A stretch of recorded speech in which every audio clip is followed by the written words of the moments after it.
मुंबई महानगरपालिका निवडणुकीकरता काँग्रेस, वंचित आणि आरपीआय गवई गटासोबत एकत्र लढण्याची शक्यता व्यक्त होतीये। मनसे आणि एमआयएमचा पर्याय चर्चेमधून बाद करण्यात आलाय आणि स्थानिक पातळीवर रिपब्लिकन पार्टीच्या गवई गटासोबत जवळीक साधण्याचं ठरलेलं आहे। कदाचित मुंबई काँग्रेसचा तसा प्रयत्न आहे। शिवसेना, उबाठा आणि राष्ट्रवादी काँग्रेस शरदचंद्र पवार पक्षाच्या कार्यकर्त्यांसोबत जुळवून घेताना काँग्रेसला अनेक अडचणी आल्या आहेत। नवीन पर्याय शोधण्याचा काँग्रेसचा हा प्रयत्न असावा। आमच्या प्रतिनिधी सुस्मिता बदाणे पाटील यांच्याशी आपण बोलूया। सुस्मिता, मनसे आणि एमआयएम सोबत जायचं नाही हे निश्चित झालंय, मग आता वेगवेगळे पर्याय शोधले जात आहेत काँग्रेसकडनं, काय सांगाल? खरं तर मुंबई महानगरपालिका स्वबळावर लढण्याचा नारा हा मुंबई काँग्रेसने दिलेला आहे। हायकमांडला सुद्धा तशा पद्धतीनं पत्रक हे देण्यात आलेलं आहे। दरम्यानच्या काळामध्ये मुंबईमध्ये आपली ताकद वाढवण्याकरता काँग्रेसनं कामाला लागण्यास सुरुवात केलेली आहे, परंतु एक पर्याय म्हणून आरपीआयच्या गवई गटासोबत जाण्याचा निर्णय सुद्धा काँग्रेसच्या बैठकीमध्ये घेण्यात आलेला आहे। वंचित सोबतचा पर्याय सुद्धा खुला झालेला आहे। स्थानिक स्वराज्य संस्थांच्या अनेक निवडणुकांमध्ये आपण जर बघितलं तर काँग्रेस आणि वंचित एकत्र लढायला मैदानात उतरल्याचं पाहायला मिळते, तर दुसरीकडे थेट आरपी सोबत सुद्धा जाण्याचा वेगळा स्वरूप जे आहे, वेगळं समीकरण जे आहे ते आता काँग्रेसकडनं निवडण्यात येत आहे। गेल्या काही दिवसांमध्ये महाविकास आघाडीला या सगळ्या चर्चांमधनं सुरुंग लागल्याचं सुद्धा आपल्याला पाहायला मिळते। महाविकास आघाडीचे घटक पक्ष म्हणून ओळखल्या जाणाऱ्या उद्धव बाळासाहेब ठाकरे यांच्या शिवसेनेसोबत जाताना काँग्रेसला अनेक अडचणी येतात। दरम्यान राज्यात कुठंच एकत्र न आलेली ठाकरे आणि शिंदेंची शिवसेना चाकणमध्ये मात्र एकत्र आली आहे। शिंदेंच्या शिवसेनेच्या नगराध्यक्ष पदाच्या उमेदवार मनीषा सुरेश गोरे यांचा अर्ज भरायला स्वतः ठाकरेंचे स्थानिक आमदार बाबाजी काळे आणि शिंदेंचे आमदार शरद सोनवणे हे दोघेही उपस्थित होते। खेड आळंदीचे दिवंगत आमदार सुरेश गोरेंच्या पश्चात ही पहिली निवडणूक पार पडतीये। दरम्यान दिवंगत आमदार गोरेंना आदरांजली म्हणून आम्ही केवळ नगराध्यक्ष पदाकरता मनीषा गोरेंना पाठिंबा दिलाय, त्यामुळे ही युती म्हणता येणार नाही, अशा सूचना शिवसेना उबाठाचे संपर्क प्रमुख सचिन अहिर यांनी दिल्याचं आमदार बाबाजी काळेंनी सांगितलं। चाकण शहराचं नगराध्यक्षपद हे महिलेसाठी राखीव आलेलं आहे आणि त्या ठिकाणी स्वर्गीय सुरेश भाऊ गोरे यांच्या पत्नी मनीषाताई गोरे त्या ठिकाणी निवडणुकीला सामोरे जाणार आहेत। त्यामुळे तिथं गट तट पक्ष न पाहता सर्वांनी एक विचार केलेला आहे की चाकण शहरासाठी आपण एकत्र यायचं आणि त्या भूमिकेतून मग नगराध्यक्ष पदासाठी सर्व पक्षानं त्यांना पाठिंबा देण्याचं ठरवलेलं आहे आणि नगरसेवक या विषयावर आमच्याकडून जे निवडून येण्यास पात्र आहेत त्यांना मशाल चिन्हावर लढवण्याचा आम्ही विचार केलेला आहे। आता आपण पुढच्या बातमीकडे वळूया। खरं तर नगर पंचायती आणि नगराध्यक्ष पदाच्या निवडणुकांची सगळी रणधुमाळी सुरू आहे आणि आज त्याच्याविषयीच खूप साऱ्या घडामोडी आहेत। गेल्या काही दिवसांपासून सुरू असलेल्या शिवसेना, उबाठा आणि मनसेच्या युतीला अखेर मुहूर्त आलेला आहे, कारण दर्यापूर, अंजनगाव, सुरजी या दोन्ही ठिकाणी पक्षांनी युती केलेली आहे। दोन्ही पक्षांनी आपापले उमेदवार जाहीर केलेले आहेत। अशातच नगराध्यक्ष पदाकरता भावना भुतडा यांना युतीची उमेदवारी जाहीर करण्यात आली आहे। यामुळे या निवडणुकीमध्ये शिंदेंच्या शिवसेनेच्या विरोधात दोन्ही ठाकरे बंधूंचे उमेदवार एकत्र आलेत। निवडणूक अधिक चुरशीची होणार आहे।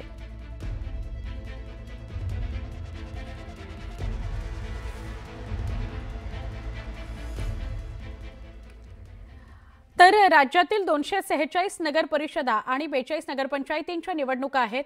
नगर परिषद आणि नगरपंचायतीकरता अर्ज भरण्याचा आजचा शेवटचा दिवस आहे। दुपारी 3 वाजेपर्यंत इच्छुक उमेदवारांना अर्ज भरता येणार आहे। अखेरच्या क्षणापर्यंत कुणाचा अर्ज, कुणाची युती आघाडी याकडे नजरा लागलेल्या आहेत। नगर परिषद आणि नगरपंचायतीकरता 2 डिसेंबरला मतदान आहे आणि 3 डिसेंबरला मतमोजणी होणार आहे।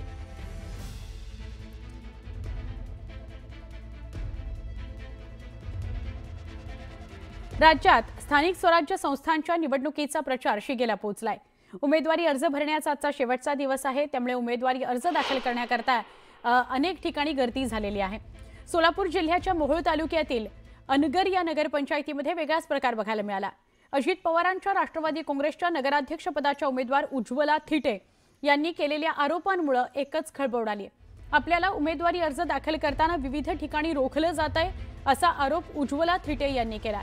अजित पवार गटाकडून नगराध्यक्ष पदाचे तिकीट दिल्यानंतर त्या गेल्या काही दिवसांपासून उमेदवारी अर्ज भरण्याचा प्रयत्न करतायत, पण त्यांना तो भरता येत नाहीये, कारण निवडणूक बिनविरोध व्हावी म्हणून भाजप नेते राजन पाटील प्रयत्न करतायत, असा आरोप थिटे यांनी केलाय। अर्ज भरण्याकरता जाताना रस्त्यावर राजन पाटील यांनी जागोजागी लोकांना उभं केलेलं आहे, असा आरोप त्यांनी केलाय। त्यामुळे उज्ज्वला थिटे म्हणतात की मला भीती वाटते। याकरता त्यांनी पोलीस संरक्षण देखील मागितलं।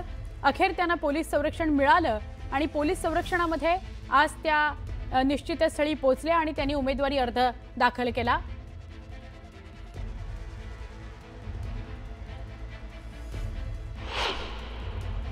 महादेव थिटे मी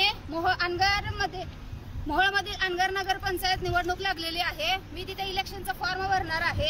त्यासाठी आमचे माजी आमदार राजनजी पाटील, विक्रांत पाटील, अजिंक्य राणा पाटील हे गेले 8 दिवस झाले मी तिथे यायचंय म्हणून तर सगळीकडे त्यांनी ट्रॅप लावला आणि निवडणुकीचा अधिकार माझ्यापासून हिसकावून घ्यायला लागलाय। आज मायबाप माझ्या मोहोळच्या जनतेला, सोलापूरच्या जनतेला आणि महाराष्ट्रातील जनतेला मला सांगायचंय, लोकशाही पद्धतीने मी निवडणूक लढवू शकत नाही का? आज न्यायमूर्ती असलेले सरन्यायाधीश भूषण गवई साहेब, देवेंद्र उपाध्याय साहेब, आज शरद पवार चंद्रजी साहेब, सगळ्यांनी तुम्ही बघा की महिलेला अधिकार कसा हिसकावून घेतला जात आहे। तुमची बिनविरोध होऊ द्यायची नाही त्यांना वाटायला लागले। मला अधिकार आहे का नाही ती जनता ठरवेल ना बिनविरोध करायची का नाही। अर्ज सुद्धा भरू देण्यात यावलीच्या कॉर्नरला हजारो माणसं उभा केलेले आहेत, हिवऱ्याच्या कॉर्नरला, देवळीच्या कॉर्नरला, आणि पोलीस प्रशासन काय करताय? 8 दिवस झाले ह्यांना प्रोटेक्शन मागते मी। गृहमंत्री साहेब, इतकी घाण आणि कीड तुम्ही तुमच्या पक्षामध्ये घेतलेली एका महिलेला अधिकार दिले। सगळे आज मायबाप जनतेला, भारतातल्या लोकांनी बघावं कसा आमचा निवडणुकीचा अधिकार हिसकावून घेतला जाते। प्रत्येक ठिकाणी ट्रॅप लावलं, 7 8 गाड्या माझ्या मागे लावलेल्या आहेत आणि पोलीस प्रशासन मला अजिबात देत नाही प्रोटेक्शन। सातारा नगरपालिकेची निवडणूक रंजक बनली आहे। 50 नगरसेवक पदांसह नगराध्यक्ष पदाकरता ही निवडणूक होतीये। यात नगराध्यक्षपद मिळवण्याची रस्सीखेच भाजप अंतर्गत सुरू आहे, असं चित्र बघायला मिळत आहे। नगराध्यक्षपद उदयनराजे गटाकडे जाणार की शिवेंद्रराजे गटाकडे जाणार, या प्रयत्नात अजून भाजपमधील एकाही उमेदवाराला उमेदवारी अर्ज भरता आलेला नाही। उमेदवारी अर्ज भरण्याची आज अंतिम तारीख आहे, दुपारी 3 पर्यंतच अर्ज भरता येणार आहेत। त्यामुळे नगराध्यक्षपद मिळवण्याकरता दोन्ही राजेंनी जोरदार फिल्डिंग लावलेली आहे। खासदार उदयनराजे भोसले यांच्याकडून संग्राम वर्गे आणि काका धुमाळ यांचं नाव चर्चेत आहे।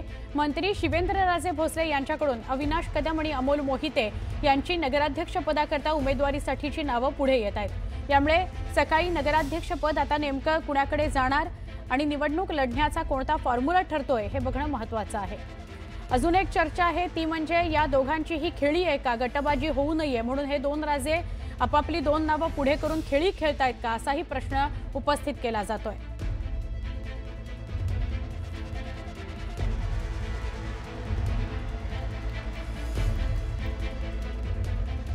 बारामती नगरपालिका निवडणुकीचं बिगुल वाजलेलं आहे। बारामती शहरातील विकास पाहता मी दिलेल्या उमेदवारांकडे पाहू नका, तर माझ्याकडे पाहून आपल्या घड्याळाला मतदान करा, असं आवाहनच उपमुख्यमंत्री अजित पवार यांनी केलेलं आहे।